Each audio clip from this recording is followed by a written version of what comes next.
Shabbat Shalom, everyone. This week I want to explore the nature of leadership. What are the different styles of leadership? And how do we choose the right leaders that are appropriate in different times, in different circumstances? This week's Parshat has one of the most puzzling episodes in the whole Torah. Moshe hits the rock. The Rebbe Slonim asks, he hit the rock and now Hashem says you can't go into the land of Israel. Does the punishment fit the crime? He hit the rock. Is it so bad? Why doesn't he enter the land of Israel? Because he hit the rock. There are many explanations given in the commentators. They mostly look at what Moshe did wrong and somehow there was a punishment. I'd like to present an alternative way of looking at this whole episode. One that doesn't look at so much punishment, but looks at leadership styles and how we need different styles, different modes of leadership in different times. You see, there were two episodes of hitting the rock. One just after they left Egypt, and another just before they entered the land of Israel. So 40 years apart. The Netziv, Naftali Tzvi Yehud of Berlin, says that the whole of Sefer Bamidbar, the book of Bamidbar, is around this transition from the generation of slaves that left Egypt to the generation that was born in the desert and was ready now for the next challenge to move into the land of Israel. Two different generations. I had a conversation last Shabbat with Rabbi Meir Hanegbi. He's the editor of many of Rabbi Steinsaltz's works. And he inspired me to think about this whole episode of hitting the rock in a particular way. The first time that Moshe hits the rock, it's exactly what that generation needed.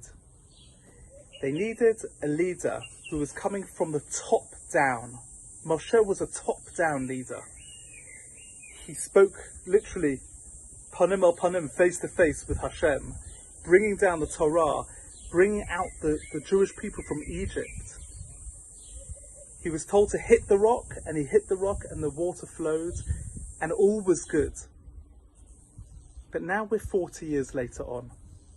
It's a different generation. It's a different people. Different circumstances. They're about to enter the land of Israel. They're about to get their hands dirty. They're about to get practical, building the land. And now Hashem says to Moshe, don't hit the rock. V'dibartem el hasela. Speak to the rock. What is a rock? A rock is like the most inanimate of objects. It's just there, sitting on the ground, and the rock symbolizes earth, ground, just the very basics of nature. Hashem said to Moshe, speak to the rock. Moshe hit the rock. Moshe was a top-down leader. He wasn't someone who was able to speak, to build a relationship from the ground up. This needed a different type of leader, a bottom-up leadership, not top-down, bottom-up. This was a time now for the disciple, for Yehoshua, the student. This was a time where a different leadership was required. This looks at the whole episode in a totally different way. It's not that Moshe did anything wrong and he was punished. His actions were for a particular time, in a particular leadership. It's a particular leadership in particular circumstances. However, they were moving into Israel now, and they need a different type of leadership, one which is more bottom up. So we always need to ask ourselves and of our leadership, what type of leaders are we looking for in our times and in any particular time? Is it a top-down leader or a bottom-up leader? Shabbat Shalom.